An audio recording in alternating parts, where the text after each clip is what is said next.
जय हिंद दोस्तों। देखिए हमारे ये टॉपर स्टूडेंटों में से कुछ स्टूडेंट मेरे पास आए हैं और इनको हम मिठाई खिलाएंगे मेरे दोस्तों, और इनसे कुछ ऐसी बातें करनी है जो ये टॉपर लिस्ट में आए हुए हैं। जो हमारी कोचिंग, हमारे आसपास जितनी भी कोचिंगें थी, लगभग यहाँ पर सबसे अच्छा मार्क्स हमारी कोचिंग सेंटर से आए, आर.के. वर्मा कोचिंग सेंटर से। ठीक है मेरे दोस्तों, तो मैं आपको ये बताना चाहूँगा कि आखिर ये बच्चे कैसे अपने आप को प्रोग्रेस किए, क्या योगदान रहा हमारा, क्या योगदान रहा इनका सेल्फ स्टडी पे, और क्या ये स्कूलों से कितना इनको बेनिफिट हुआ, सब चीज़ें हम जानेंगे। पहले तो इनको खिला दिया जाए लड्डू। और ये देखिए, ये टॉपर लड़कों में से करीब 10 से 12 लड़के हैं, जिनमें से मैं 3 बच्चों को अभी बुला पाया हूँ और फिर बच्चों को धीरे धीरे बुलाता रहूँगा। और एक बात मैं बता दूँ, अगर आपको लगता है कि ये चैनल बड़ी ही बेनिफिशियल है मेरे दोस्तों, को सब्सक्राइब भी कर लीजिए, लोगों तक इस वीडियो को शेयर भी कीजिए, क्योंकि हाई स्कूल के जो बच्चे रहते हैं पहली बार उनको अपना क्या होता है, अपनी एक जो ड्रीम होता है ना, उसको टारगेट करने के लिए वो सोचते हैं कि मुझे हाई स्कूल टॉप करने हैं और चीज़ें करनी है आगे चल के। तो कैसे करनी है मेरे दोस्तों, ये सब चीज़ें हमको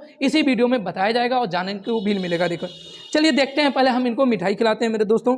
देखिए इनका सबसे नंबर 1 पर यही है और नंबर 1 पर इनसे इंटरव्यू लिया जाएगा, नंबर 2 पर ये हैं, तो नंबर 2 पर इन पर, और नंबर 3 पे ये हैं। तो देखो दोस्तों, सभी को हम मिठाई खिलाएंगे। चलो बढ़िया से खाओ भाई, खाओ। ये दीपा है, दीपा खाओ खाओ, लो लो लो पकड़ो, हाँ खाओ। इसीलिए छोटा छोटा मंगाए है भाई। अंकित तुम पूरा खा जाओ भाई। अच्छा अच्छा, खाओ खाओ खाओ, ये लो। ठीक, चलिए आप लोग पानी भी पीजिए। देखिए बच्चों के भविष्य में किसका क्या योगदान रहता है आप सब बहुत अच्छे से जानते हैं, और ज़रूरी है कि हर एक बच्चा जाने कि कैसे हम अपने लाइफ में आगे बढ़ने की क्या क्या सीढ़ियाँ होती हैं, एक प्रकार से क्या क्या अड़चनें आती हैं। तो हर एक चीज़ हम लोग बहुत अच्छे से जानने की कोशिश करेंगे, ठीक है, और इसी वीडियो के थ्रू हम जानेंगे। ठीक है मेरे दोस्तों, लो दीपा तुम भी लो।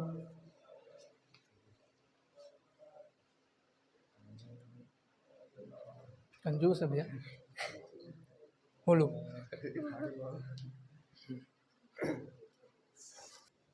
तो दोस्तों हम भी मिठाई खा लिए हैं और हमारे बच्चे भी खा लिए हैं। अब सबसे ज़्यादा ज़रूरी यह है कि इनसे पूछा जाए कि इन्होंने कितने टाइम तक पढ़ाई अपनी की और कितने घंटे ये पर डे पढ़ते थे, क्योंकि यही सबसे ज़्यादा लोगों का क्वेश्चन रहता है। अक्सर क्लास में भी यही बात होती है कि सर हम कितने घंटे पढ़ें ताकि हम अच्छे मार्क्स ला पाएँ। तो पहले इनसे अभिषेक से शुरू करते हैं। अभिषेक अपना नाम बताएंगे। फिलहाल मैं तो आपको बता ही दिया, लेकिन उनके मुंह से भी सुन लीजिए कि उनका नाम क्या है और उनका रैंक क्या आया है। वो बहुत बेहतर है यूपी बोर्ड की, अगर देखा जाए तो ग्रामीण क्षेत्र से हम लोग बिलोंग करते हैं। सबसे बड़ी बात आपको मैं बता रहा हूँ, बहुत बड़ी बात, कि ग्रामीण क्षेत्र में बच्चों को ना ऐसी चीज़ें पाना और ऐसी चीज़ों तक ले जाना बड़ी मुश्किल रहता है, क्योंकि गांव के जो बच्चे होते हैं ना, भटके हुए रहते हैं, पूरे परेशान रहते हैं, मुझे ये करना, मुझे वो करना। कोई टीचर किसी कोचिंग पर गए तो वो उन्होंने बताया बेटा ये ऐसे करना चाहिए, बेटा ऐसे करना चाहिए। तो कुछ लोग तो अपने इच्छा के अनुसार अपने फ़ायदे के लिए करते हैं कि चलो बच्चा किसी भी झांसे में आ जाए, उसको रख लो और कम से कम उसको उसके जरिए मुझे पैसा मिलेगा। तो सही बात है, पैसा तो मिलता है, फीस है तो देंगे बच्चे, लेकिन आप अपने झांसे में किसी को लाने की ज़रूरत नहीं है। और बच्चा अगर आपको चाहेगा तभी आपके पास टिकेगा, नहीं तो कोई ज़रूरत नहीं है। चलो फिर शुरू करते हैं। चलो बताओ तुम अपना नाम। मेरा नाम अभिषेक वर्मा है और मेरा यूपी बोर्ड में रैंक 93.5% था। अच्छा अच्छा, ठीक है। 93.5 अभिषेक वर्मा इनका नाम है और 93.5 इनका रैंक का एक प्रकार का परसेंटेज, जो 100% में से इन्होंने 93.5% इन्होंने पाया हमारे यहाँ से। जो कि देखा जाए तो मैथ में इन्होंने 97 पाया है, 100 में 97। थोड़ी सी मिस्टेक हो गई थी एक क्वेश्चन पे, नहीं तो इनको पूरा का पूरा 100 to 100 भी मिलता है। इन्होंने जब पेपर दिया तो उन्होंने बताया भी कि सर छोटा सा एक क्वेश्चन था, सॉल्व करने के दौरान थोड़ा आधे, जो देखा जाए ना, जब हम पेपर देते हैं मैथ की, खासकर मैथ की जब पेपर देते हैं तो मैथ में टाइम कब बीत जाता है, यानी कम टाइम खत्म हो जाता है, हमको पता ही नहीं चलता। तो बच्चों की ये पॉइंट हो जाती है कि सर मैंने मैथ का पेपर ऐसा लगा, मैं तो अभी 1 घंटे ही पेपर दिया। तो ये चीज़ें होती है, सही बात है। इनका एक क्वेश्चन थोड़ा सा छूट गया था लास्ट में, उसी पर इनका नंबर थोड़ा सा कट गया, पूरा क्वेश्चन नहीं कर पाए थे। तो इसी वजह से, नहीं तो ये 100 to 100 टारगेट था तो जरूर कंप्लीट हो जाता।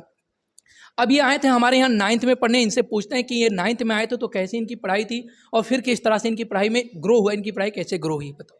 मैं 9th में आया था। हाँ, तो मेरी मैथ और साइंस वीक थी। फिर उसके बाद मतलब आपने थोड़ा मुझे डेवलप किया, मेरे को पढ़ाया लिखाया। फिर उसके बाद मैथ और साइंस में काफ़ी। अच्छा, इस समय सबसे फेवरेट सब्जेक्ट तुम्हारी क्या बनी हुई है? Maths. Math. Maths. Math maths मतलब लोगों की पता नहीं क्यों आर के वर्मा कोचिंग सेंटर अर्थात मेरे इंस्टीट्यूट पे अगर कोई व्यक्ति आता है, उसको अगर मैथ जरा सा भी नहीं है तो पता नहीं क्यों उसका फेवरेट सब्जेक्ट बन जाता है मैथ। क्या बात है, ये तो पता नहीं। मेरे सेंटर पे आने का मतलब क्या हो गया कि आपका मैथ बहुत ही बेहतर हो जाएगा। और साइंस भी आपसे बीच बीच में कभी कभार मुझसे न्यूमेरिकल पूछता था, खासकर इलेक्ट्रिसिटी यानी विद्युत चैप्टर का। क्यों विद्युत चैप्टर का न्यूमेरिकल पूछते थे, Yes, sir. संतुष्ट रहते थे, मैं बताता था जो। Yes sir. अच्छा चलो। अच्छा, डेरिवेशन जो वगैरह थे, जो जैसे मान लो फिजिक्स में derivation parallel, in parallel, series form यानी प्रतिरोधों का समांतर क्रम में संयोजन, सरलीकरण। अच्छा ये एक बात बताओ, मैंने जो भी चीज़ें पढ़ाई, जितनी टॉपिक मैंने पढ़ाई, मैथ मतलब मैथ हो चाहे साइंस हो, वो कितना तुम्हारे पेपर में फंसा, मेरे नोट्स से कितना फंसा, ये हमको बताओ। फिजिक्स या केमिस्ट्री हो, मतलब आपके नोट से काफ़ी ज़्यादा क्वेश्चन और फंसे थे। मैथ जो हम लोग बुक यहाँ पर अप्लाई करवाए हैं कि जो यही बुक आपको पढ़ना है, एनसीईआरटी बेस्ड ही है, लेकिन वो जो बुक है उस बुक का कितना बेनिफिट हुआ मेरे द्वारा आपको? बुक तो काफ़ी अच्छा था और बुक से मतलब काफ़ी ज़्यादा क्वेश्चन प्रैक्टिस हुई, हाँ। जिसकी वजह से मतलब बोर्ड में मतलब कहीं से भी क्वेश्चन आ जाता है तो आप उसे हो कर लेंगे। कर लेंगे। अच्छा ये चीज़ ये बताओ कि जैसे अगर हम कुछ बच्चे ऐसे हैं एनसीईआरटी की और बुकें पढ़ते हैं। अच्छा ये एक बात ये बताओ हमको कि अगर मान लेते हैं जिसमें सिलेबस, जैसे मान लो मैथ की कोई टॉपिक है, तो उस मैथ की टॉपिक जो रहती है उसमें 10-5 क्वेश्चन एक एक्सरसाइज में, यानी एक चैप्टर में अगर हमको 10 से 5 क्वेश्चन पढ़ने में फ़ायदे हैं कि एक चैप्टर में 20 से 25 क्वेश्चन 30 क्वेश्चन पढ़ने में फ़ायदे हैं? नहीं, आप मैथ्स में जितना प्रैक्टिस करेंगे आपकी मैथ्स उतनी बेटर होगी। बेटर होगी। और साइंस? साइंस भी वही है अच्छा, कि साइंस में न्यूमेरिकल क्या, लड़कों को सबको बड़ी परेशानी होती है कि न्यूमेरिकल के लिए क्या किया जाए। न्यूमेरिकल लगभग लड़के छोड़ देते हैं। क्या अपने इस कोचिंग सेंटर पे न्यूमेरिकल और मैथ की, न्यूमेरिकल की बात करें या फिर उसके डेरिवेशन की बात करें, क्या आपको ये लगता है कि यहीं से बेहतर हुई है न्यूमेरिकल और डेरिवेशन? यस सर, डेरिवेशन मतलब मुझे सारे पता था सारी डेरिवेशन, हाँ। जिसकी वजह से मतलब फिजिक्स की कोई भी न्यूमेरिकल हो तो उसे सॉल्व करने में कोई कोई प्रॉब्लम प्रॉब्लम नहीं नहीं। है। बहुत बेहतरीन है, बहुत अच्छी बात है कि इनको मतलब अगर कोई भी फिजिक्स की न्यूमेरिकल हो तो वो बहुत ही बेहतर होगा। और इनका मतलब सॉल्व करने का तरीका भी मैंने देखा भी था, जब मैंने बताया तो बच्चे वीक रहते हैं। 9th में इन्होंने आया जब हमारे पास, तो ये पास आउट इंग्लिश मीडियम से थे, एक प्रकार से बात अगर हम कहें तो शायद सीबीएसई से थे, मीडियम इनकी इंग्लिश थी। तो ये हमारे पास जब आए तो इनको थोड़ी सी प्रॉब्लम हुई हिंदी की लैंग्वेज लेकर ना, हिंदी की लैंग्वेज लेकर थोड़ी सी प्रॉब्लम हुई।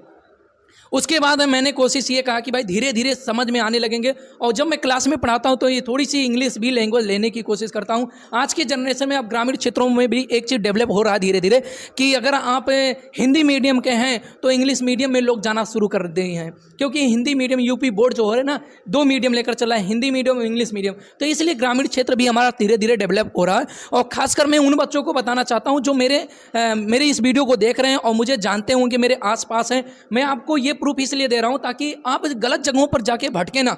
मैं गारंटी देता हूँ आपको बहुत बेहतरीन परसेंटेज देने की। और मेरे अंदर, मैं बच्चों के प्रति बड़ी मेहनत करता हूँ, ये बात दावे के साथ कह सकता हूँ। बच्चों के मुंह से भी सुन सकते हैं कि मैं इनके लिए कितनी मेहनत करता हूँ। एक्स्ट्रा क्लास इनको डांटता रहता हूँ, परेशान करता रहता हूँ, और इनको एक प्रकार से देखा जाए तो ट्रीटमेंट भी करता हूँ कि अगर ये अपने लक्ष्य से भटक रहे हैं तो इनको थोड़ा सा छोड़ता हूँ कि अब ये थोड़ा सा अपनी मर्जी से करने की कोशिश करें। फिर ये लड़खड़ाते हैं, फिर वहाँ पर मैं उपस्थित होता हूँ। क्या ऐसा मैंने किया कभी कि नहीं? Yes sir. और ऐसा करना उचित था कि नहीं था? था। हाँ, तो ये सब चीज़ें ज़रूरी है। अब आ गए हम दीपा के पास। दीपा से पूछते हैं कि इनका कितना अच्छा परसेंटेज है, फिर और बातें हम जानेंगे कि कितने घंटे पढ़ रहे थे ये लोग, ये भी बताएंगे। चलो अपना नाम बताओ। मेरा नाम दीपा चौधरी है। हाँ। मैंने 89.166% लाया था यूपी बोर्ड में। अच्छा, यूपी बोर्ड में आपने 89.1 कुछ करके ऐसे आपने, यानी कि 90% के आसपास आपने लाया, टारगेट किया। बहुत अच्छी बात है। अच्छा ये बताओ दीपा, यहाँ पर जब स्टार्टिंग में आई थी 9th क्लास में मेरे यहाँ कोचिंग पढ़ने के लिए, तो क्या तुम्हारा सिस्टम था? मुझे तो बहुत अच्छे से मालूम है कि दीपा रोने लगती थी कि सर मुझसे मैथ नहीं हो पाएगा। बोलो ये बात सत्य है या नहीं? चलो फिर तुम बताओ, क्या 9th में जब तुम आई थी तो क्या तुम्हारा क्या क्या चीज़ें कैसी थी? अच्छी थी, कितनी वीक थी, क्या थी बताओ? मैथ वीक था, साइंस। साइंस। और इंग्लिश कैसा था? इंग्लिश तब भी सही था, लेकिन मैथ और साइंस ज़्यादा वीक। अच्छा ये बताओ, तुम मैथ को लेकर रोती थी कि नहीं रोती थी? बात बात पे रो देती थी ना? कि मैथ मुझसे नहीं हो पाएगा, ये कहती थी मैं होम साइंस ले रही हूँ। तो मैंने कहा मैं जब तक हूँ तुम्हें होम साइंस लेने की ज़रूरत नहीं है, मैं इतनी कोशिश करूँगा कि तुम्हें उस काबिल बना दूंगा। और सही बात है कि एक बच्चे को तब टारगेट मतलब एक बच्चे में ट्रस्ट तब आएगा जब एक टीचर इंटरेस्ट बच्चे में रखेगा, तब वो बच्चा पढ़ाई में ट्रस्ट करेगा कि हाँ भैया अब मुझे पढ़ने में मज़ा आने लगा। तो आप जब भी पढ़ाएं किसी टीचर, कोई टीचर हो अगर बच्चे को पढ़ाए तो उसको इस तरह से पढ़ाए कि उसको इंटरेस्ट आने लगे, मतलब वो पढ़ने के लिए खुद उससे उत्सुक हो। किसी को मार के डांट के आप पढ़ा नहीं सकते, सिर्फ उसमें इंटरेस्ट डालने की जरूरत है, मेरा जहाँ तक मानना है। ठीक है, तो दीपा तुम्हारा मैथ कब तक सही हो गया था? 9th में कब तक सही हुआ? लास्ट में। लास्ट में 9th में लास्ट तक जाते जाते सही हो गया।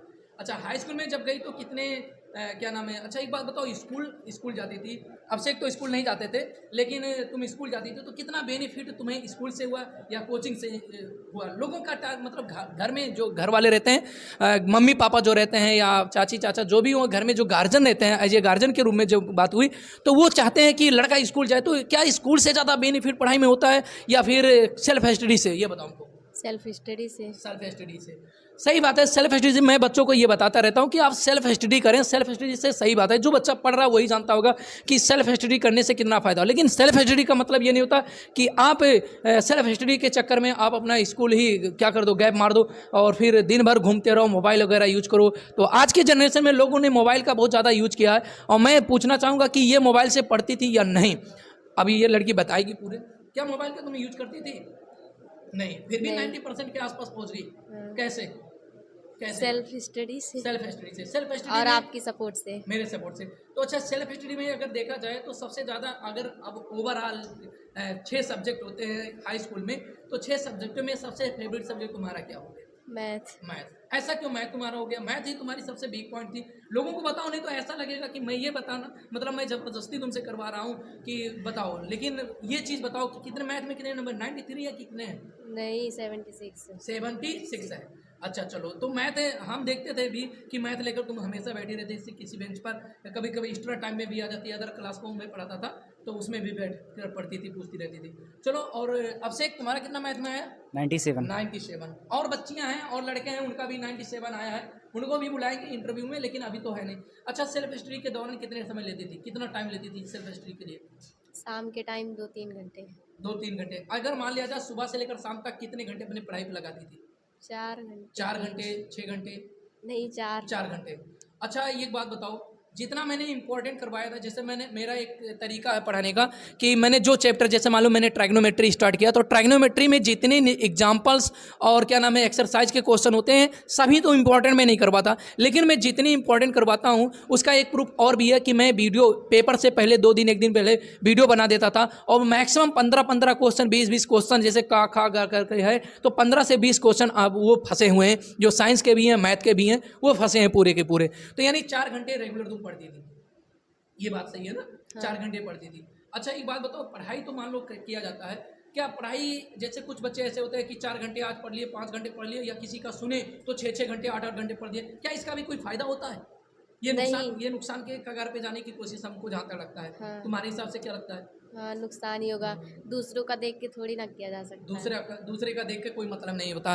वो सही बात है, दूसरे का देख के क्या फ़ायदा होने वाला? दूसरे का देख कर आज हमने पढ़ लिया, मान लो 1 बजे 2 बजे तक पढ़ लिया भाई, और उसके बाद नेक्स्ट दिन पता चला सुबह ही खाना खाया, हमारा डे से सो गया भाई तो ये चीज़ें हो जाती हैं, तो ऐसा करना फ़ायदे नहीं है, सही बात है। और सेल्फ स्टडी के रूप में अब से तुम कितना सेल्फ स्टडी करते थे? 5 से 6 घंटे। 5 से 6 घंटे, यानी हाई स्कूल के लिए बेनिफिट है कि 5 से 6 घंटे अगर बंदा पढ़ रहा है तो 90+ जा सकता है, स्वाभाविक है। बस थोड़ी सी राइटिंग अच्छी होनी चाहिए ना। हाँ, राइटिंग का रोल बढ़िया होना चाहिए, क्योंकि इधर अभिषेक का भी राइटिंग बहुत बेहतर है, और मैं 60 स्क्रीन लगा के आपको दिखा भी दूंगा, राइटिंग बहुत बेहतर है। दीपा की भी राइटिंग बहुत बेहतर है। अब अंकित से मिलते हैं कि अंकित का क्या रोल है अपनी पढ़ाई में, इन्होंने कितना। अंकित काफ़ी पुराना स्टूडेंट मेरा है, करीबी लगभग हमको मालूम है, बहुत छोटे बचपन से ही हमको हमारे यहाँ ज्वाइन किया, बसरते हमने 9 से इनको पढ़ाया। बाकी और क्लासेज जो थी और हमारी जो फैकल्टियाँ थी, जैसे छोटे बच्चों की, CBSE के बच्चों की, इंग्लिश मीडियम बच्चों को पढ़ाते हैं, तो उनके द्वारा इनको मतलब मैथ हुई, इंग्लिश हुई, तो ये पढ़ते थे रेगुलर। और रही बात, और उनसे चीज़ें जानेंगे, तो अब हम अंकित से पूछेंगे कि अंकित का क्या मतलब डिसीजन था। इनका 80% 80 पॉइंट कुछ आया, लगभग 81 पॉइंट आप कह सकते हैं।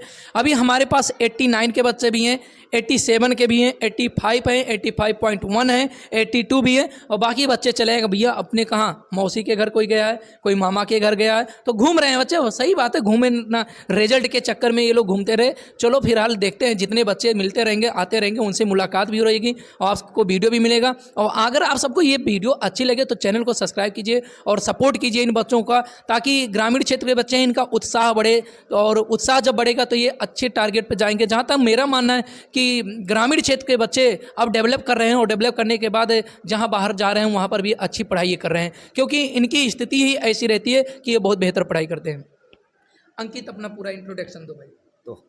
तो सबसे पहले मेरा नाम अंकित है, और फिर मैंने यूपी बोर्ड के हाई स्कूल की परीक्षा में मैंने 18+ मार्क्स सर जी की मदद से कंप्लीट किया। और फिर सर जी का मेरा बहुत योगदान था, जो कि मेरे पढ़ाई के थ्रू, और दिन रात सर जी जिस टाइम में मिलता था हमेशा सही सलाह की वजह से, मतलब सही सलाह देते थे, कभी गलत नहीं दिए। इसी बात पे मैं आज इतना परसेंट ला पाया हाई स्कूल में। तो सबसे बड़ा योगदान तो सर का था, जिन्होंने आज मुझे इस टाइम पर मतलब पहुंचाया है 18+ मार्क्स लाकर। और फिर सर ने बहुत ज़्यादा मेहनत, जब मैं यहाँ इनके यहाँ आया था तो लगभग मैं 5th में था, और फिर सर ने मुझे बताया कि 9th में आके एडमिशन करा लो, मतलब कि यहाँ से एडमिशन होता है। और फिर सर के पास मैंने एडमिशन करवाया। लगभग आप लोग सोच ही सकते हैं कि 5th से डायरेक्ट 9th में जाना कितना बड़ा रिक्स हो सकता है। और फिर सर ने तब फिर मुझे इतना अच्छे से पढ़ाया कि 5th से 9th तक की जो सफ़र थी, मतलब बीच में गैपिंग थी, सब कुछ मुझे समझ में आ गया। और फिर इतना मैं परसेंटेज हाई स्कूल में प्राप्त किया। अब बताइए, अंकित का एक वीडियो भी होगा मेरे साथ का, जब हमने टूर 2018 में लेकर गया था पाटन देवी के लिए, वहाँ का टूर का होगा, हो सकता नहीं टूर का उससे पहले एक बार हम लोग गए थे 2018 में, सही बात है। तो मैं अगर आपको बता दूं तो पहले अंकित 5वीं तक का छोटे स्कूलों में ऐसे पढ़ते थे, जो हमारे आसपास इंग्लिश मीडियम के नाम से जाना जाता था स्कूल, तो वहाँ अंकित पढ़ते थे। और फिर वहाँ पढ़ने के बाद फिर अंकित हमारे यहाँ कोचिंग भी किए। तो इनको मैंने डायरेक्ट कहा, क्योंकि इनकी हाइट वगैरह भी हो गई थी, तो मैंने कहा अंकित तुम ऐसे पढ़ते रहोगे तो इसका कोई मतलब निकलने वाला नहीं है। चलो ऐसा करते हैं कि हम, इनके मम्मी और पापा से हमारी बात हुई, हमने कहा कि क्योंकि भाई वो भी ज़्यादा शिक्षित नहीं है, 10 भी नहीं उन्होंने क्वालिफाई किया है, तो मैंने उनसे कहा कि मुझे एक चांस दो और मैं खुद अपनी जिम्मेदारी लेता हूं कि डायरेक्ट 5वीं के बाद मैं 9वीं में लेकर जाऊंगा। बीच का जो भी सिस्टम है, जो भी पढ़ाने का, वो मैं अलग अलग क्लासों में उनको रेगुलर बैठाता रहूँगा।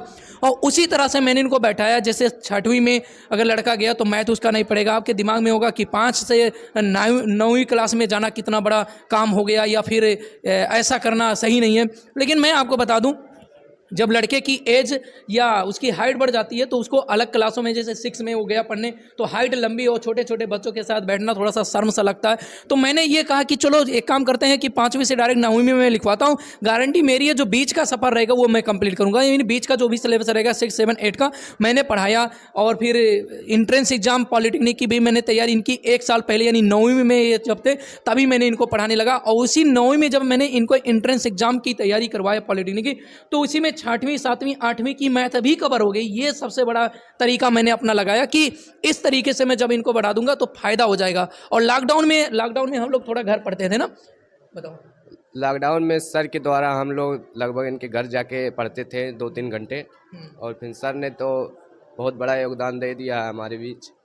अब ये हम लोग क्या करते थे कि जब हमारा घर और इनका घर लगभग थोड़ा सा गांव सटा हुआ, एक बात पास भी है पास में, तो हम लोगों ने ये सोचा कि चलो अंकित को बुलाते हैं। और मुझे भी बड़ा इरिटेशन होता था कि मतलब मैं खाली बैठ नहीं सकता, मुझे पढ़ाना पड़ेगा, चाहे जैसे पढ़ाना पड़ेगा, चाहे खुद को पढ़ाएं या किसी और को पढ़ाएं, लेकिन मुझे पढ़ाना पड़ेगा। अगर ऐसे लॉकडाउन लग जाए ना तो पागल सी हालत हो जाती है। और खासकर जब एक टीचर सुबह 5:30 बजे से लेकर और 8 बजे तक रात तक पढ़ाता रहे, मेरे यही रूटीन चलता है। मैं किसी दिन आपको वीडियो बना के दिखा भी दूंगा कि मेरा क्या क्या क्लास है, कैसे कैसे मैं पढ़ाता हूँ, कितने टाइम तक। तो जब मैं पढ़ाता था तो मुझे जब गैप मिल गया लॉकडाउन की वजह से तो बहुत परेशानी होने लगी।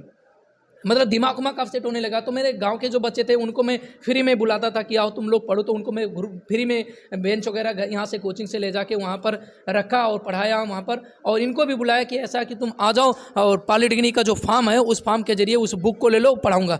तो ऑनलाइन बुक भी परचेज़ किया गया और उसके बाद पढ़ाया भी गया, तो बेहतर से पढ़ाने की कोशिश की और उसी में सबसे ज़्यादा फ़ायदा हुआ। जिन्होंने भी लॉकडाउन में बेहतर पढ़ाई की थी ना, उसमें बहुत बड़ा फ़ायदा हुआ था। बीच में थोड़ा सा अंकित की तबीयत वगैरह थोड़ा सा ख़राब हो गया था और फिर इनके पिताजी का थोड़ा सा एक्सीडेंट वगैरह हो गया था, तो इस वजह से थोड़ी क्लासें 2-3 या 4 महीने की गैप हो गई थी। 9th में करीब, अगर हम कहें 9th में कब गैप हुआ था, तो करीब वही जून में ना, हाँ मई जून के आसपास में इनके पिताजी का थोड़ा सा एक्सीडेंट हो गया था। इसकी वजह से इनकी पढ़ाई वीक हो गई थी, क्योंकि घर का बड़ा लड़का यही है और कोई सपोर्ट करने वाला नहीं है कि मतलब, फिर भी मैं कॉल करता रहता था तो ये कहते थे सर आ जाएंगे थोड़ा पिताजी के, तो मैं भी देखा तो भाई ज़्यादा प्रेशर, काम का प्रेशर ज़्यादा था।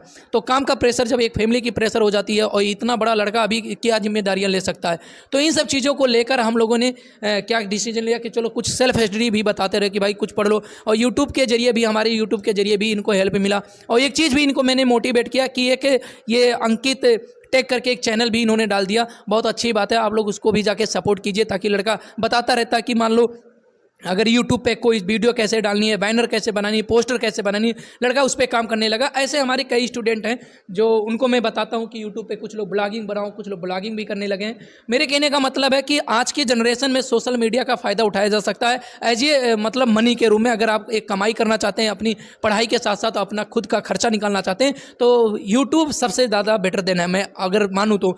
और मेरा भी एक चैनल ये भी है, और एक यूपी की पाठशाला, एक मैं खुद ब्लॉगिंग चैनल चलाता हूँ, उस पर क्या नाम है विलेज ब्लॉगिंग करके है, जो कि मैं पढ़ा रहा हूँ। तो लड़के को मैंने बताया तो इसने भी अपना चैनल चालू किया। भाई आप लोग भी जाके उसको क्या नाम है सपोर्ट कीजिए, मेरे इसी वीडियो के डिस्क्रिप्शन में मिल जाएगा उसका लिंक भी चैनल का, कि अंकित टेक करके है, तो ज़रूर आप लोग सपोर्ट कीजिए, क्योंकि लड़का अब आगे की पढ़ाई भी करेगा और चैनल भी देखेगा और आप सबका प्यार भी मिलेगा उसको, तो अच्छी बात रहेगी। तो अंकित कितने घंटे तक सेल्फ स्टडी करते थे? वही लगभग 3.5-4 घंटा। 3.5-4 घंटे औसतन अगर देखा जाए तो तीनों बच्चों से यही पता चल रहा है कि 3.5 से 4 घंटे या मैक्सिमम 5 घंटे या 3.5-4 तक ही बच्चा कोई टिक पाता है, अगर सेल्फ स्टडी की बात करें। अगर मैं जहाँ तक जानता हूँ कि अगर मान लो 6-6, 8-8 घंटे पढ़े जाएँ तो उसका बहुत बड़ा रोल नहीं है क्या? 6-7 घंटा, मतलब आप जितना पढ़ो, जितना आपको समझ में आ जाए, उससे ज़्यादा मतलब मत पढ़ो, जिससे समय बर्बाद करने की क्या फ़ायदा है। जब तक आप पढ़ो तब तक आपको पूरा समझ में आ जाए। बहुत अच्छी बात इन्होंने बताया कि सही बात है, जब तक आप पढ़ो तब तक उतने तक पढ़ो आप जितने तक आपके दिमाग में प्रेशर हो जाए। अब वो प्रेशर ना बन जाए कि हाँ भैया अब हमको समझ में नहीं आ रहा, फिर भी हम अपना टाइम वेस्ट करेंगे, तो वहाँ टाइम वेस्ट करने का मतलब होता है। मेरे दोस्तों अगर मैं आपको बता दूँ तो एक चीज़ मैं बताना चाहूँगा कि मेरा जहाँ तक मानना है, मैं 14 साल से मैं पढ़ाना शुरू किया था, 2009 से मैं पढ़ा रहा हूँ, 2009 से मैं रेगुलर पढ़ाना शुरू किया हूँ, और 2009 के बाद से लेकर आज 2023 भी आपका हो गया, लगभग 12-13 साल तो मैं कंटिन्यू हूँ। 2008 में भी मैंने पढ़ाना शुरू, रियलिटी बता रहा हूँ, 2008 से मैंने पढ़ाना शुरू किया था, लेकिन बीच में फिर कुछ प्रॉब्लम आ गई थी हेल्थ को लेकर, तो इसलिए मैंने छोड़ दिया था पढ़ाना। फिर 2009 से मैं कंटिन्यू किया हूँ, आज तक कंटिन्यू चली रहा हूँ, और शायद हो सकता है कंटिन्यू रहूं भी। तो मैं जहां तक आपको बताना चाहूँगा कि इतने बच्चे मेरे यहाँ से पास हुए हैं, हाई स्कूल के, इंटरमीडिएट की भी अच्छी अच्छी परसेंटेज गई हैं, तो मैं ये बताना चाहूँगा आपको कि पढ़ने का जो तरीका होता है, आप उतना ही पढ़ें, उतना ही टाइम स्पेंड करें जितना आपको समझ आने लगे कि हाँ अब मुझे समझ में आ रहा है, इतना पढ़ रहे हैं, इतना पढ़ रहे हैं। 4 हेडिंग 5 हेडिंग मैंने पढ़ना शुरू किया और याद किया, लेकिन पढ़ाई में रेगुलरिटी होनी चाहिए। आज अगर मान लो आप पढ़ रहे हो तो 4 घंटे आपने पढ़ लिया, अगले दिन 2 दिन 3 दिन तक आपने आराम से सोया। कुछ बच्चे ऐसे होते हैं जिनको 10 हेडिंग याद हो गई, 10 हेडिंग याद करने के बाद वो क्या सोचते हैं कि चलो अब 10 हेडिंग याद हो गया, 2-3 दिन सो लेते हैं फिर पढ़ेंगे। तो ये क्या ऐसा काम करना सही है? नहीं, ऐसा तो वो बिल्कुल गलत है। आपकी आदत जो है, आपकी हैबिट जो बनी हुई है, वो बेकार हो जाएगी। यानी एक प्रकार से आपकी एक ले होनी चाहिए। जिस तरह से एक धागा होता है, धागे को तोड़ने की ज़रूरत नहीं, अगर आपने तोड़ दिया फिर से उसको बांध दिया तो वहाँ पर एक पॉइंट बन जाती है, एक पॉइंट बन जाती है। तो इस तरह से आप पॉइंट मत बनाएं, आपको एक ले में चलनी चाहिए, एक तरीके होनी चाहिए कि अगर मान लो आपकी तबीयत भी थोड़ी सी ख़राब है तो उस दिन भी आपको 4 घंटे का टाइम ही देना है। अगर मान लें बहुत ज़्यादा तबीयत ख़राब है, नहीं पढ़ सकते हैं, तो वो आप ब्रेक वहाँ वहाँ कर सकते हैं। लेकिन अगर थोड़ा सा सिर दर्द, कुछ लड़के क्या कहते हैं, आज सिर दर्द कर रहा है नहीं पढ़ना है, ऐसी कोई बात नहीं होती, ये तो एक बहाना हो जाता है। और मेरा जहाँ तक मानना है कि अगर इंसान अगर पढ़ाई कर रहा है और एक सक्सेस व्यक्ति बनना चाहता है, कि एक सक्सेसफुल व्यक्ति बनना चाहता है, कि मेरा भी अच्छे मार्क्स आए, अच्छे परसेंटेज आए, यूपी बोर्ड हो चाहे सीबीएसई हो, अदरवाइज कोई क्या नाम है तैयारी की हो, कोई तैयारी की फील्ड में हो, चाहे आईआईटी हो, नीट हो, तो अगर हम मैं आपको बता दूं तो तैयारी करने का यही एक तरीका होता है कि एक फ्लो होना चाहिए आपके अंदर, एक जज्बा होना चाहिए, एक जुनून होना चाहिए। ऐसा ना हो कि आज 2 घंटे पढ़ा, फिर 3 घंटे पढ़ा, फिर 4 घंटे पढ़ा, और 10-10 घंटे 20-20 घंटे पढ़ने की कोई ज़रूरत नहीं है, क्योंकि आपको भी फिट रहना, फिट रहोगे तभी अगला क्लास ले पाओगे मेरे दोस्तों। खासकर ये बातें होनी चाहिए।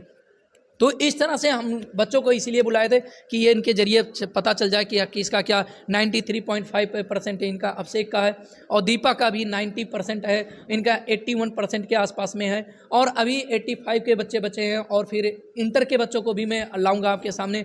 और बहुत सी बातें हैं, ज़्यादा बातें करने का कोई मतलब नहीं है, इतना तो आप लोग जान चुके हैं। लेकिन आपको मैं बता दूं कि मेरे आसपास जितने भी गार्जियन होंगे जो हमको जानते होंगे, हमारी कोचिंग सेंटर आर के वर्मा कोचिंग सेंटर को जानते होंगे, तो मैं उनसे ये एक उनके सामने एक प्रूफ देना चाह रहा हूँ कि देखिए मेरे यहाँ इतने बच्चे काबिल बन रहे हैं, और 1-2 बच्चे मेरे यहाँ काबिल बनने की कगार पे नहीं है। लगभग जितने लोगों ने मुझसे 9th और 10th की क्लासें ली है कंटिन्यू, उनको बहुत ही बेहतरीन बेनिफिट हुआ है।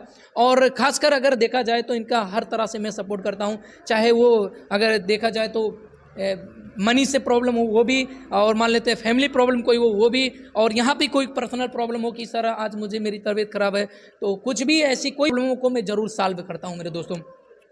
और जो मेरे आसपास के गार्जियन वगैरह हैं तो वो भी इस बात पे ट्रस्ट करें कि मेरे यहाँ भेजें, कम से कम फीस में मैं पढ़ाता भी हूँ। बहुत से ऐसे बच्चे हैं जिनकी फीस जमा भी नहीं हुई है और चले भी गए हैं, 1-2 बार फ़ोन भी किया गया, उनकी इच्छा हुई तो लाके जमा किए, नहीं जमा किए तो भी कोई बात नहीं है। तो कम से कम इन सब चीज़ों का आप लोग अपने दिमाग में रखें और सही चुनाव करें कि सही चीज़ें चुनें कि हमें अपने बच्चे को कहाँ भेजना है, किस तरह से भेजना है। देखिए कहने और करने में अंतर होता है, मैंने कहा भी और मैंने करके दिखाया भी आपके सामने।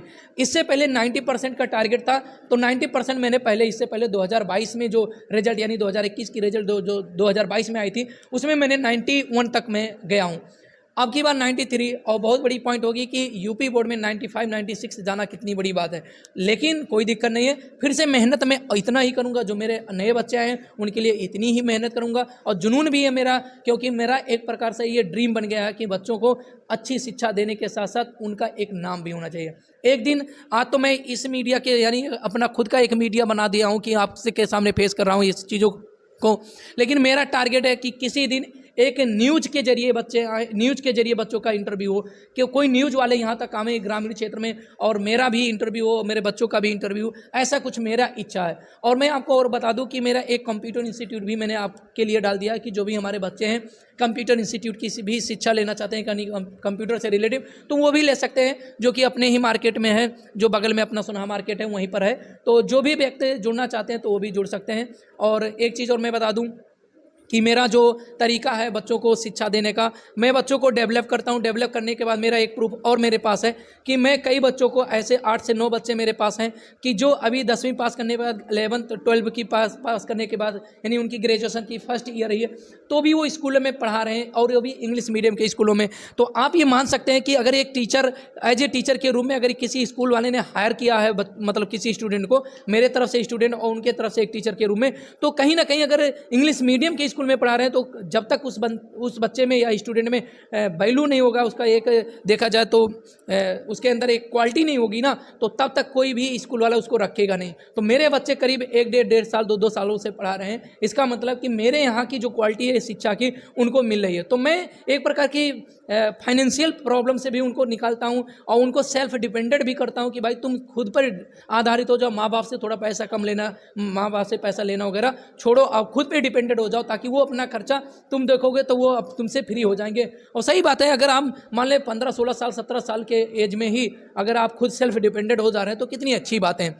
तो मेरे दोस्तों इन सब बातों को सिर्फ आपके सामने यही लाने का पर्पज़ था कि आप उनको बेहतर से जान सकें, क्योंकि मेरे आसपास के जितने भी ग्रामीण क्षेत्र के लोग हैं, बहुत दिमागों में ये बातें रहती है कि भेजें कि ना भेजें, तो प्रूफ चाहते हैं वो लोग कि क्या प्रूफ है। तो मैं आपके सामने ये प्रूफ रख दिया मेरे दोस्तों कि ताकि आपके लिए ये बेहतर है कि नहीं बेहतर है, आप चुनने की कोशिश करें। और उन कोचिंगों को भी मैं बताना चाहूँगा कि आप भी ऐसे प्रूफ दीजिए ताकि उनको, उनके माता पिता को, उनके पेरेंट्स को इस बात का आभास हो जाए कि हमारा बच्चा आपके यहाँ पढ़ रहा है तो बेहतर पढ़ने की कोशिश कर रहा है। तो ये सब चीज़ें, इन्हीं सब बातों के अकॉर्डिंग मैं आपको बताना चाह रहा हूँ मेरे दोस्तों।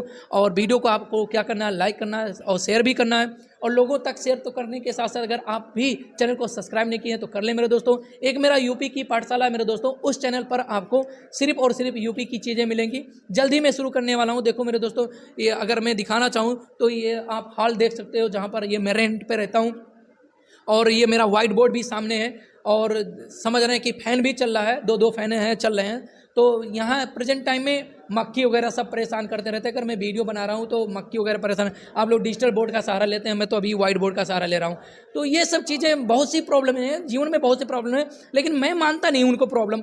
फिर भी मैं वीडियो बनाने की कोशिश करता हूँ और बना के आपके सामने लाता भी हूँ। देखिए मेरा इस भी चैनल पर अगर आप देखेंगे आर के वर्मा मैथ स्पेशल पे, तो मैं आपको ट्राइग्नोमेट्री की वीडियो डाला हूँ, तमाम वीडियो डाले हैं मेरे दोस्तों। और यूपी बोर्ड की जितने भी पेपर हुए, उस पेपर से पहले मैंने जितने भी क्या नाम है वीडियो बनाए, सब बेनिफिट निकले। अगर आपको बिलीव नहीं है मेरे दोस्तों तो आप वीडियो को और पेपर को जरूर मिला लें। एक क्वेश्चन अगर किसी ने मिला दिया तो वो अजीब बात हो जाती है कि हो सकता है तुक्का मार दिया किसी ने तो हो सकता है मिल गया। लेकिन मेरे दोस्तों 10-10, 15-15 question same to same digit, high school की मैथ में देख लीजिए same to same digit, inter की फिजिक्स में देख लीजिए सेम टू सेम डिजिट, और उसके बाद आप इंटर की केमिस्ट्री देख लीजिए सेम टू सेम डिजिट के साथ सेम क्वेश्चन ही फंसाए हूँ मेरे दोस्तों। अब इसके अलावा मैं क्या आपको दे सकता हूँ, वो भी एक क्वेश्चन, दो क्वेश्चन की बात मैं नहीं करता। एक दो क्वेश्चन मैं खुद नहीं मानूंगा मेरे दोस्तों। मैं 15-15 क्वेश्चन, यानी का खा गा घा करके जो क्वेश्चन होते हैं उनको आप मिलाओगे तो 15 से 15 क्वेश्चन, 15 क्वेश्चन तक मैं मिलाया हूँ। तो ये एक बड़ी बात होती है। अगर आपको समझ में आई ये चीज़ें तो आप जरूर मुझे ज्वाइन कर सकते हैं। रही बात में ऑनलाइन की, कुछ बच्चे पूछते रहते हैं सर मुझे ऑनलाइन करना। अभी देखिए एक व्यक्ति गुजरात से फ़ोन लगाए थे, उन्होंने मेरे फेसबुक पेज पर गया, आर के वर्मा इंस्टीट्यूट करके है, तो राकेश कुमार वर्मा इंस्टीट्यूट करके है, तो वहाँ उन्होंने गुजरात से फ़ोन लगाया, कहा कि सर ऐसा है कि आप ट्यूशन देते हैं या उससे व्हाट्सअप से, हाँ व्हाट्सअप से उन्होंने कहा कि ट्यूशन देते हैं। हमने कहा हाँ सर मेरे पास ये चीज़ें अवेलेबल है, लेकिन हमारे यहाँ LKG UKG से लेकर 8 तक के बच्चों के लिए ही ये व्यवस्था है।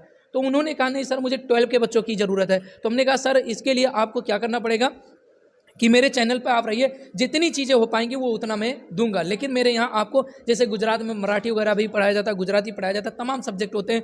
तो मैंने उनको ये बताया कि सर मेरे यहाँ फिजिक्स, केमिस्ट्री और मैथ ही आपको मिल पाएगा, इसके अलावा मेरे पास अभी फैकल्टी है नहीं कि मैं आपको दे सकूँ। और मेरे दोस्तों मैं अब इधर कंटिन्यू होना चाहूँगा, चाहे कोई गर्मी हो, चाहे मक्खी लगे या कुछ लगे, उससे कोई दिक्कत नहीं है। क्योंकि अब मेरे अंदर भी मेरा खून भी उबाल ले रहा कि भाई अब यूट्यूब पर पूरी तरह से यूपी की पाठशाला पर पूरा का पूरा डट जाना है।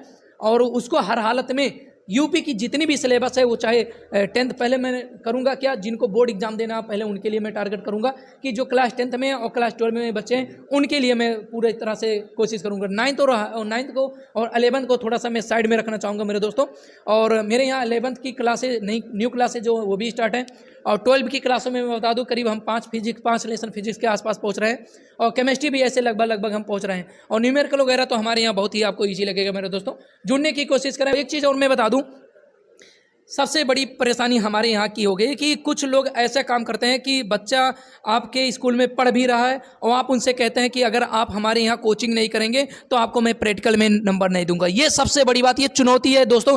एक दिन ये बात समझ लो कि आप लोगों के लिए बहुत बड़ा नुकसान करेगा। एक बात समझ लीजिए, जिस दिन मेरे जैसे कोई टीचर या मेरे जैसा कोई स्टूडेंट इस बात को लीक करने की कोशिश करेगा तो जान लो बहुत दिक्कत हो जाएगा। तो कम से कम इस बात को आप बच्चे को फ्री करें, किसी को पकड़ के नहीं पढ़ा सकते। आपके अंदर क्वालिटी रहेगा तो बच्चा आपके पास झग मार के जाएगा, लेकिन आपके अंदर क्वालिटी नहीं रहेगा तो फिर बच्चा आपके पास क्यों जाएगा। आप जबरदस्ती क्यों करते हैं कि मेरे यहाँ कोचिंग पढ़ाने तो आपका प्रैक्टिकल में नंबर काट लेंगे, ये कौन सी बात होती है भाई। अपने अंदर क्वालिटी पैदा करो ना, क्या फायदा ये सब कहने का। तो थोड़ा ये ध्यान दो भाई, ये चीज़ें अगर आप करते हो तो इसका मतलब आपको अपनी काबिलियत पे शक है, आप उस काबिल नहीं हो कि बच्चे को रोक सको। ये सबसे बड़ी पॉइंट होती है। अगर आप बच्चे को रोक पा रहे हो, आपके अंदर अपनी क्वालिटी के जरिए रोको। आप बच्चे को ये इस तरह से ब्लैकमेल मत कीजिए कि मैं आपका प्रैक्टिकल में नंबर काट लूँगा, और इसी वजह से मैं आप मेरे यहाँ कोचिंग पढ़ाओ, ये आप अपने काबिलियता पर आपको शक है। तो ये सब चीज़ें आप छोड़ने की कोशिश करें। जो भी गुरु हों, जो भी सर हों, उनको मैं ये बात कहना चाहूँगा, अगर मैंने कुछ गलत बोला तो उसके लिए मुझे माफ़ कीजिएगा, लेकिन मैंने जो भी कहा वो हकीकत का मेरे बच्चों का कंप्लेंट है। जो बच्चे इधर उधर से छिप छिप के आते हैं पढ़ने कि सर हमको देख ना पाए, ये सब चीज़ें अच्छी बातें नहीं है। स्वतंत्र जीवन है और भारत भी स्वतंत्र है, और आप भी पढ़ाते हैं, शिक्षा देते हैं। संविधान में ये चीज़ें लिखी हैं कि हर एक व्यक्ति अपने आप पे डिपेंडेंट होना चाहिए, हर एक व्यक्ति अपने लिए स्वतंत्र है, जो इसकी इच्छा है जहाँ पर वो जानना चाहता है वहाँ से शिक्षा ले सकता है। तो रही बात ये चीज़ें यहीं पर अब ख़त्म करना चाहेंगे दोस्तों, और बच्चों का इंटरव्यू होगा, धीरे धीरे करने की कोशिश करेंगे, क्योंकि वक्त नहीं है सभी के पास, और बच्चे भी इधर उधर थोड़ा परेशान है कि कहाँ से ज्वाइन करें। और ये बच्चे तो मान लो कहीं से अभी रिश्तेदारों में से लौटे हैं, तो फिर इस वजह से और बच्चे जब रिश्तेदारों से लौटेंगे, अपने मौसी के यहाँ से, अपने कहीं से मामा के यहाँ से, कहीं से आएंगे, तो उनसे फिर मुलाकात होगी। जय हिंद दोस्तों, वीडियो इसी पर समाप्त करते हैं।